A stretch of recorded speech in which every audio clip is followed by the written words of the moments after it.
In this video, you will learn what are various ways to troubleshoot your Netgear range extender, AC750, device during setup in case if you're unable to connect to my mywifiext.local website and the site shows an error stating not connected to your Netgear range extender device.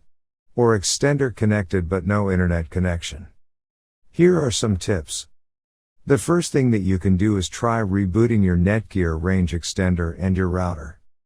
If this does not solve the problem, then try factory resetting your Netgear range extender, AC750. Third thing that you can do is try using a different web browser. Try clearing the history and cache of your browser. Make sure that you have an active internet connection. Make sure that all the cables are connected and avoid using damaged ones. Make sure you are using the latest firmware update on your extender. In case if you are still facing any issue with your Netgear range extender device, get in touch with our Netgear range extender experts for instant solutions. Thanks for watching our video, and do not forget to like, share and comment on the video, so that you never miss any video from our channel.